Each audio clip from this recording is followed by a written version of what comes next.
ፍልስጤማዊው ጀግና ጎልያድ ከፊቱ የቆመውን ዳዊትን ትኩር ብሎ አየው።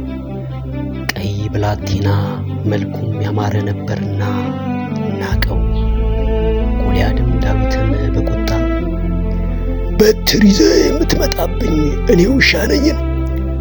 ወደ እኔ ና፣ ሥጋህንም ለሰማይ ወፎች ለምድርም አራዊት እሰጣለሁ አለና በአምላኮቹም ስም ዳዊትን ረገመው። ይሄ ታላቅ ጀግና ከጋት ከተማ የመጣ ፍልስጤማዊ ከራፋይም ወይም ከግዙፍ ዘር የተወለደ ቁመቱ 6 ክንድ ከ10 ርዝመት የሆነ ሙሉ የጦር አልባሳት የተጣጠቀ ፍልስጤማዊ ጀግና ነው። ለ40 ቀናትም እስራኤላውያንና አምላካቸው ሲሳደብ የኖረ ሰው ነው። እስራኤላውያንና ፍልስጤማውያን ለፍልሚያ ከተሰለፉ ቀናት የተቆጠረ ሲሆን ፍልስጤማውያን ጭፍሮቻቸውን በይሁዳ ባለችው በአስኮት አከማቹ። በአስኮትና በአዝቃ መካከል በኤሴዶማም ሲሰፍሩ፣ ሳኦልና እስራኤላውያን ደግሞ ከፍልስጤማውያን ጋር ሊዋጉ በሄሎም ሸለቆ ሰፈሩ። ፍልስጤማውያን በአንድ ወገን፣ እስራኤላውያን በሌላ ወገን በተራራ ላይ ሰፍረው ነበር። በማዕከላቸውም የሄሎም ሸለቆ ነበር። ጎልያድም ከተራራው ከፍታ ላይ ሆኖ ወደ እስራኤላውያን ጭፍሮች እየተመለከተ ጮክ ብሎ እንዲህ አለ። ለሰልፍ ትሰግዱ ዘንድ ለምን መጣችሁ? እኔ ፍልስጤማዊ፣ እናንተ የሳኦል ባሪያዎች አይደላችሁምን? ከእናንተም አንድ ሰው ምረጡ፣ ወደ እኔም ይውረድ። ከእኔም ጋር ሊዋጋ ቢችል ቢገድለኝም ባሪያዎች እንሆናችኋለን። እኔ ግን ባሸንፈው ቢገድለውም እናንተ ላኔ ወይም ለእኛ ባሪያዎች ትሆናላችሁ፣ ለእኛም ደግሞ ትገዛላችሁ አለ። ሳኦልና እስራኤላውያን ይህንን የጎልያድን ቃል በሰሙ ጊዜ እጅግ ፈሩ፣ ደነገጡም። እነርሱም ቢፈሩም አሁን ከፊት ለፊቱ የቆመው ብላቴናው ዳዊት ግን በድፍረት ሊገጥመው ወደ እርሱ ወርዷል። ይህ ደፋር ብላቴና በቤተልሔም ይሁዳ የሆነው ስሙም እሴይ የሚባል ሽማግሌ 8ኛ ልጅ ነበረ። 7 ታላላቅ ወንድሞች ሲኖሩት እርሱ የመጨረሻ ልጅ ነበረ። ብዙ ጊዜም ጊዜውን የሚያሳልፈው የአባቱን በጎች በመጠበቅ ነበር። ዛሬ ግን አባቱ ከእስራኤል ጭፍሮች ጋር ሆነው ፍልስጤማውያንን ይዋጉ ዘንድ ወደ ተሰለፉት ወደ 3 ወንድሞቹ ዘንድ ስንቅ እንዲያደርስ ልኮትስ መጥቷል። እስራኤላውያን ጭፍሮችም እየጮሁ ለሰልፍ ሲወጡ በሰረገሎችም ወደ ተከበበችው ሰፈር መጣ። እስራኤላውያንና ፍልስጤማውያን ጭፍሮች ከተራራው ማዶ ፊት ለፊት ተሰልፈው ነበር። ዳዊትም ወደ ሰራዊቱ እየሮጠ በደረሰ ጊዜ የወንድሞቹንም ደህንነት ለማረጋገጥ እያወራ በነበረ ሰዓት ፍልስጤማዊው ጀግና ጎልያድ እንደ ልማዱ ሲዝትና ሲፎክር ሰማ። የእስራኤልም ጭፍሮች ድምፁን በሰሙ ጊዜ ፈርተው ወደ ኋላ ሸሹ። የእስራኤልም ሰዎች እርስ በርሳቸው እንዲህ እያሉ ይነጋገሩ ነበር። ይህ የመጣው ሰው አያችሁትን? በእውነት እስራኤልን ሊገዳደር ወጣ።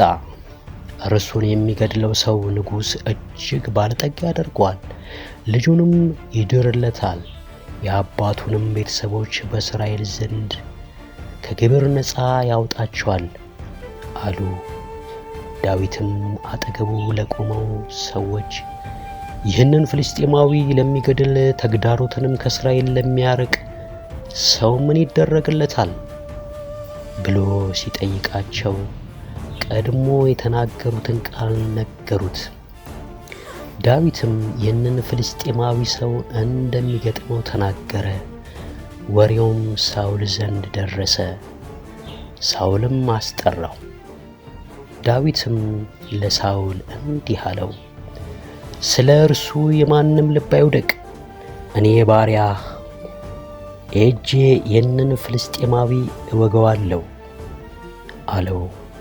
ሳውልም ለዳዊት እንዲህ አለው፣ አንተ ገና ብላቴና ነህ፣ እርሱ ከብላቴንነቱ ጀምሮ ጦረኛ ነውና እርሱን ትገጥም ዘንድ አትችልም አለው። ዳዊትም እኔ ባሪያህ የአባቴን በጎች ስጠብቅ አንበሳና ድብ ይመጡ ነበር፣ ከመንጋውም ጠቦት ይወስዱ ነበር። እኔም ከኋላቸው ተከትዬ እመታቸውና ካፋቸውም ማስጠላቸው ነበር።